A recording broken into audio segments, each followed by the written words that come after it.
Hello everybody. The unit reproduction in higher plant should be continued. All of us know that the carpel or gynoecium is the female reproductive organ. The individual part of the gynoecium is called carpel. When the flower is formed by a single carpel, that flower is called as unicarpellary flower. While when flower is made by different many number of carpels but free, that flower is called as apocarpous flower. While in plants like brinjal and other, the carpel is more in number and in a fused form, that is syncarpous flower. So when we study the structure of carpel, carpel is composed of three parts: apical, bilobed or expanded stigma, middle style, and basal swollen ovary. Each and every part is very important. This ovary is located on the cup septum or maybe swollen thalamus. So this is the structure of carpel. Ovary may include either single ovule or many ovules. It is depend upon the various types of plants. You know that in plant like mango, wheat, rice, there is a single ovule inside the ovary. This type of single ovule attaches to the placenta by funicular stalk. So this is the uni-ovulated flower. While in plants like brinjal, tomatoes, like berry-like plants, these plants are many-seeded, containing many ovules, depending upon plant to plant. Then, style is middle cylindrical part of the carpel, having short or long, and stigma is apical, lobed structure or apical, flattened structure for to deposit the pollen grain on it. Then we'll be studying about the structure of ovule. Most of the angiosperm shows anatropous type of the ovule, structure of angiospermic ovule, and angiospermic ovule is anatropous. So today we shall be discussing about structure of anatropous ovule. Important point, because in HSC examination this point should be asked for 4 marks. That is, describe the structure of anatropous ovule with its various parts and function and diagram.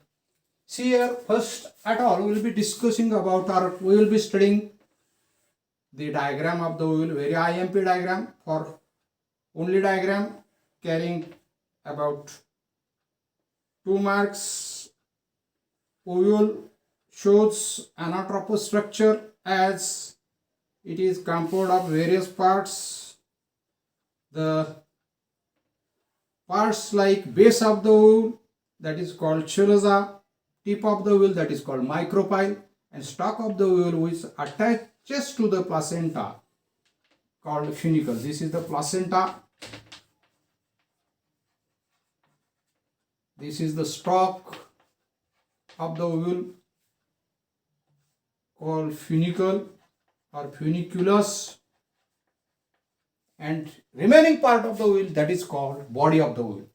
The base of the ovule, that is called choloza.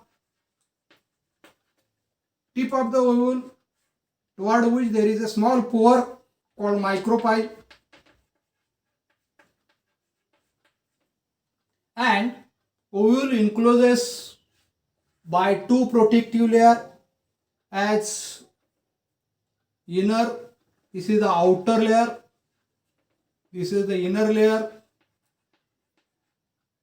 both are called integuments, means ovule covered by protective layer.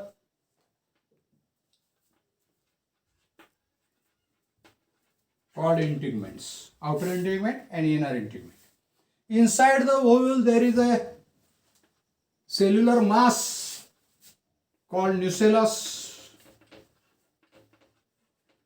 which may be diploid. One of the cell of nucellus forming the megaspore mother cell at first, but this megaspore mother cell divide and redivide to develop female gametophyte like this. This is the female gametophyte, commonly called embryo sac.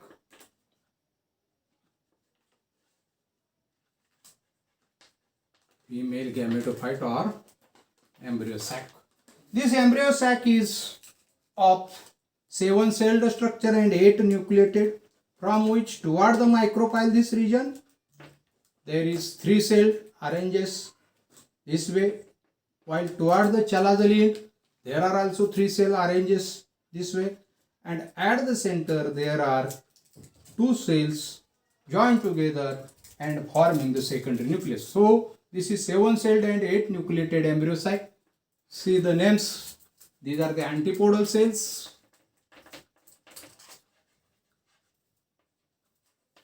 At center there is a diploid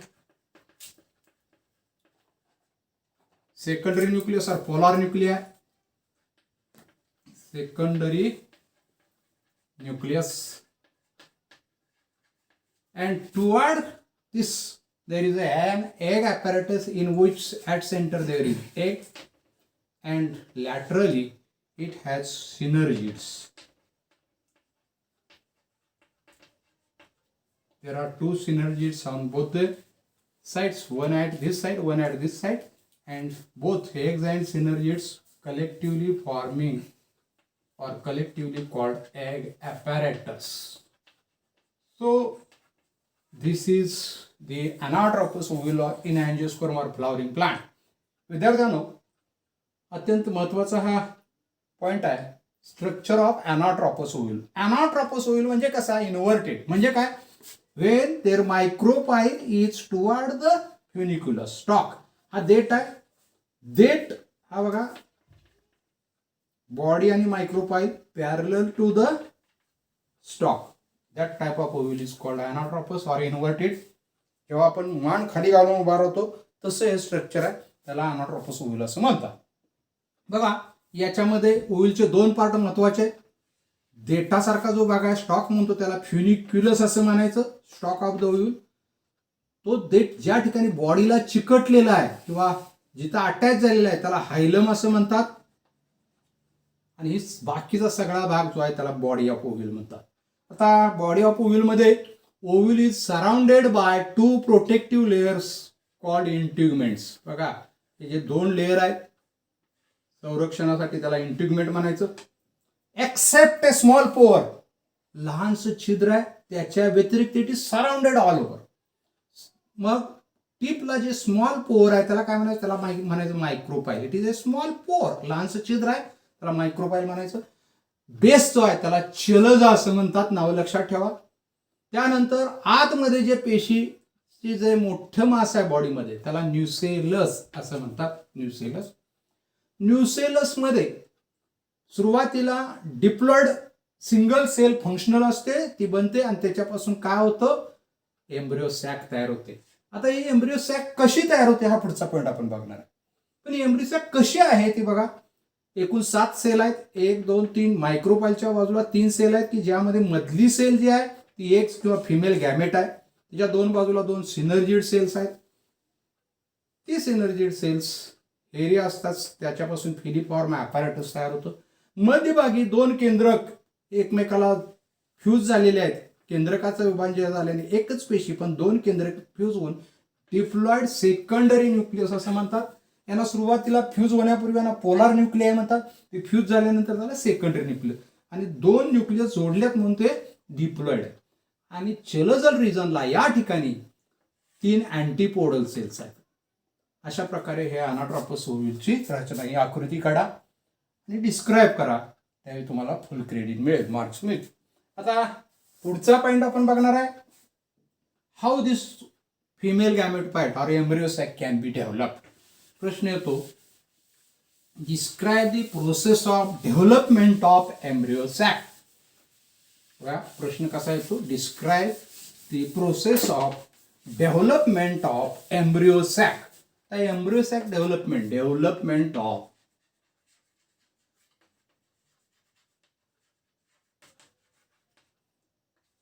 embryo sac or female gametophyte, or it is also called as megasporophyte containing megasporangium, that is embryo sac. हा embryo sac कशी develop होते बघा, हा सगळ्या आकृत्या लक्षात घ्या. ही छोटी आकृती मी ओव्ह्यूलची दाखवतोय. या ओव्ह्यूलमध्ये आतमध्ये एक मेगास्पोर मदर सेल असते, डिप्लॉइड असते. Megaspore mother cell, single megaspore mother cell which is diploid. ही डिप्लॉइड आहे. आता हीच मी बाहेर दाखवतो. This is megaspore mother cell, diploid in nature. This megaspore mother cell undergoes megaspore mother cell कशा आहे बघा, 2n डिप्लॉइड आहे. Undergoes meiotic division, that is meiosis, IMP. ही मेगास्पोर मदर सेल जी डिप्लॉइड आहे त्याच्यामध्ये मेओसिस होतो, आणि मेओसिस झाल्यानंतर तुम्हाला माहिती आहे it is a reductional cell division result into formation of 4 cells. याच्या 4 सेलमध्ये रूपांतर होतं. आता ह्या ज्या 4 सेल आहेत ह्या व्हर्टिकली अरेंज होतात, एकावर एक 4 cell vertically arranged 4 cell, that is called tetrad. Tetrad 4 आहेत म्हणून त्याला टेट्रॅड. आता ह्या 4 काय आहेत तर हे मेगास्पोर्स आहेत. काय आहेत, मेगास्पोर्स. आता हे जे मेगास्पोर आहेत, 4 मेगास्पोर्स आहेत, त्यामधील बेसल म्हणजे चलजाकडील मेगास्पोर बघा, बेसल हे काय होतात, अपायकलचे डिजनरेट होतात. बेसल जे आहे ते फंक्शनल, हे अपायकल आहेत. 3 अपायकल काय होतात, डिजनरेट होतात. काय होतात, डिजनरेट म्हणजे विरघळून जातात. They can be destroy, they can be dissolve, they can be degenerate completely. And basal functional megaspore, that is the basal one, basal megaspore become functional, that is the functional megaspore. It become active and develop into female gametophyte. Remember everything. म्हणजे हा Basel जो megaspore आहे जो haploid आहे, that is n number of chromosome, because it is produced by meiosis. And so it is reduced to 2n to n. Remember that. This basal megaspore, what happened? These 3 apical degenerate. So only basal functional mega. I will be showing only basal functional megaspore. Single. This is the basal megaspore. This basal megaspore divide thrice. But how it should be showing division, हा 3 वेळा divide होतो. पण कसा, free nuclear division. म्हणजे कसं, याचा फक्त केंद्रकाचं विभाजन होणार, पेशीय विभाजन नाही. महत्वाचं म्हणजे काय होणार, ही मेगास्पोर ग्रोथ होत राहते. ग्रोथ होत असतानाच एका केंद्रकाचे 2 केंद्रक झाले. This is by first mitosis. बघा मायटॉसिसनं 3 वेळा डिव्हिजन होणार आहे. कुठल्या पद्धतीनं, mitosis, that is equational cell.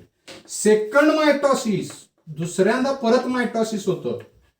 Second मायटॉसिसनं काय होतं बघा विद्यार्थ्यांनो, पेशी एकच राहते पण एकाचे 2 जे केंद्रक झाले त्या 2 केंद्रकाचे 4 केंद्रक तयार झाले. फक्त केंद्रकाचे विभाजन झाले. 4, that is this is 2 celled. जेव्हा 1 सेल्ड आहे, this is the first cell of embryo sac. परीक्षेत प्रश्न येतो, which is the first cell considered as a first celled embryo sac. That is megaspore is the first single celled embryo sac. Single celled embryo sac. इथून embryo सॅकची खऱ्या अर्थानं develop चालू झाली.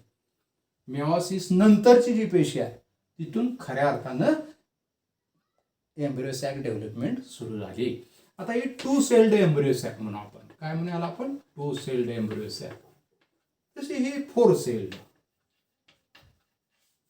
त्यानंतर बघा पुढं 4 पेशी आहेत झाले. पुन्हा तिसरं मायटॉसिस, थर्ड मायटॉसिस. थर्ड मायटॉसिसनं काय होणार? सिंपल आहे, कोणीही सांगू शकेल. काय झाले? पहिल्या मायटॉसिसनं 2 झाल्या केंद्रक, दुसऱ्या मायटॉसिसनं 4 झाली. 4 ची काय होणार? करेक्ट 8 होणार. या बाजूला 4, या बाजूला 4. This is the 8 nucleated embryo sac. फक्त 8 न्यूक्लिएटेड, अजून डेव्हलपमेंट झालेली नाही, कम्प्लीट डेव्हलपमेंट झालेली नाही. डायग्राम नीट बघा. त्यानंतर ह्या ज्या 8 ज्या पेशी तयार झालेल्या आहेत किंवा 8 केंद्रक तयार झालेले आहेत त्यांच्यामध्ये खऱ्या अर्थानं आता अरेंजमेंट होणार आणि development of embryo sac complete होणार. आता या 8 ज्या तयार झाले त्यातल्या बघा 1, 2 आणि 3, ह्या 3 त्याला आता rearrangement of the nucleus and develop into cell. ह्या ज्या 3 आहेत 3 या बाजूला गेल्या. आता इथं मात्र पेशीय विभाजन होतं. म्हणजे काय होतं? त्या केंद्रकाच्या भोवती, आता जर केंद्रक त्याच्या भोवती पेशी तयार झालेल्या आहेत बघा 1, 2, 3. आता ह्याला आपण अँटीपोडल सेल म्हणतो. काय याला आपण म्हणतो? अँटीपोडल सेल. पोलन इकडच्या या बाजूला अँटीपोडल रिजन आणि हा मायक्रोपायलर रिजन. ओके, मायक्रोपायलच्या बाजूला काय झाले बघा, मधली जी पेशी आहे it act as eggs or female gamete, IMP female gamete. असे सगळे हेप्लॉइड आहेत आता दिसतात त्या, N नंबर ऑफ क्रोमोसोम. मधली पेशी आहे ती एग्स, त्याच्या 2 बाजूला 2 काय झाले? सिनर्जिड. म्हणजे हे बघा याच्या ह्या 3 पैकी कुठली तरी एक असेल एग्ज आणि त्याच्या 2 बाजूला 2 सिनर्जिड. हे 2 सिनर्जिड आहेत, एग्ज आणि सिनर्जिड. आणि हे दोन्ही मिळून याला आपण एग ॲपॅरेटस म्हणतो. काय म्हणतो याला आपण? Egg apparatus. ठीक आहे, मग आता राहिल्या किती? 2 राहिल्या बघा. ही एका पोलला ही आहे, ही दुसऱ्या पोल. ह्या 2 ज्या आहेत राहिलेल्या त्या सेंटरला येतात. ही एक आली बघा आणि ही, म्हणजे ही आणि ही एकत्र आल्या आणि इथं ते एकमेकाला फ्यूज झाले. काय झाल्या? फ्यूज झाल्या. अशा प्रकारे केंद्रक त्यांच्यातला फ्यूज झाला, पेशी एकच राहिली आणि केंद्रक फ्यूज झालं. त्याला पोलार न्यूक्लिया असं म्हणतो. ह्या 3 सेल अँटीपोडल सेल बरं का, तिन्ही अँटीपोडल. तसं सिनर्जिड ही आणि ही, आणि मध्ये जे आहे त्या 2 सेल फ्यूज झाल्या त्यामुळे हे सेकंडरी न्यूक्लियस तयार झाला की ज्याचं फर्टिलायझेशन नंतर रूपांतर अँडोस्पर्म मध्ये होणार आहे. आता हे डिप्लॉइड आहे. का डिप्लॉइड आहे साहेब? ओळखा बघू. कारण 2 haploid nucleus fuse together forming a secondary nucleus. So it is a diploid in nature. ही आकृती अतिशय महत्वाची आहे. फक्त आकृती विचारली तर लक्षात ठेवा, हा पार्ट खूप महत्वाचा आहे आणि विचारतात बऱ्याचदा. डायग्राम फार महत्वाची आहे एम्ब्रियो सॅकची. डेव्हलपमेंट हे डायग्राम मध्ये तुम्हाला सगळी दिसते. परत एकदा लक्ष द्या. फंक्शनल मेगास्पोर मदर सेल आहे ही डिप्लॉइड असते. मेओसिस झालं त्यामुळं 4 सेल तयार झाल्या, वरच्या 3 डिजनरेट झाल्या आणि त्याप्रमाणे ही डेव्हलपमेंट होत गेली. दिस इज 2 सेलचा 2 केंद्रकाचे 4 केंद्रक, 8 केंद्रक. 8 केंद्रकापैकी 3 या बाजूला गेले, 3 या बाजूला गेले, मध्ये सेंटरला 1 तयार, 2 फ्यूज होऊन एकच सेल. म्हणजे ही रचना कशी दिसते बघा. मोजा बघू पेशी किती आहे तिथं. 1, 2, 3, 4, 5, 6, 7 म्हणजे 7 सेल्ड. पेशी किती आहेत बघा? 7 आहे. आणि केंद्रक किती आहेत बघा. 1, 2, 3, 4, 5, 6 आणि इथं 7 आणि 8 हे 2 केंद्रक फ्यूज झाल्यात. म्हणजे किती केंद्रक झाले? हे 8 न्यूक्लिएटेड. हे IMP 7 celled and 8 nucleated embryo sac. आता एम्ब्रियो सॅकचं दुसरं नाव फिमेल गॅमेटोफाइट. फिमेल गॅमेटोफाइट.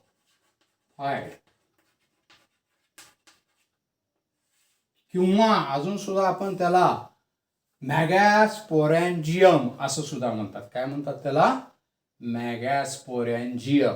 कसाही प्रश्न विचारतील बोर्डाला, describe structure of embryo sac, describe the development of. हे डेव्हलपमेंट आहे. स्ट्रक्चर म्हणलं की फक्त एवढं दाखवायचं आहे. डेव्हलपमेंट म्हणलं की हे सगळ्या आकृत्या दाखवाव्या लागणार. ठीक आहे. आजच्या तासाला आपण काय पाहिलं लक्षात घ्या. पहिल्यांदा कार्पेल म्हणजे काय पाहिलं, कार्पेलचं स्ट्रक्चर पाहिलं. त्यानंतर कार्पेललाच आपण काय म्हणतो, तर कार्पेलला आपण कार्पेलमध्ये पार्ट पाहिले, स्टिग्मा, स्टाईल, ओव्हरी. त्या ओव्हरीमध्ये ओव्ह्यूल असतो हे पाहिलं. त्या ओव्ह्यूलची डेव्हलपमेंट कशी होते, तर अशा प्रकारे होते. ओव्ह्यूल कसे तयार, जेवढे ओव्ह्यूल आहेत तेवढे सीड तयार होतात फर्टिलायझेशन नंतर.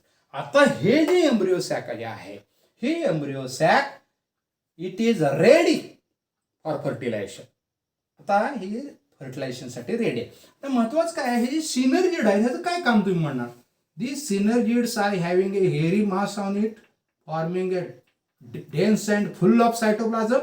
It can be guided for the entry of pollen tube toward the eggs. मार्गदर्शक इकडं पोलन ट्यूब येत असते डबल फर्टिलायझेशनच्या वेळी. पुढे बघणार आहे आपण ते. तर पोलन ट्यूब मध्ये मेल गॅमेट असतात. ते मेल गॅमेट इथं इंटर होण्यासाठी, त्यांच्या दिशेनं वाढण्यासाठी कोण गाईड करतं, तर हे सिनर्जिड करतं. आणि जेव्हा हे सिनर्जिड फुल ऑफ सायटोप्लाझम असतं त्यावेळी त्याला आपण फिलीफॉर्म ॲपॅरेटस असं म्हणतात. काय म्हणतात लक्ष द्या, फिलीफॉर्म ॲपॅरेटस. हा शब्द महत्वाचा आहे, परीक्षेत डिस्क्राईब करताना आला पाहिजे हा शब्द. फिलीफॉर्म ॲपॅरेटस, सिनर्जिड पासून फिलीफॉर्म ॲपॅरेटस तयार होतो. तर अशा प्रकारे आज आपण structure of carpel and development of female gametophyte हा पॉईंट पाहिला.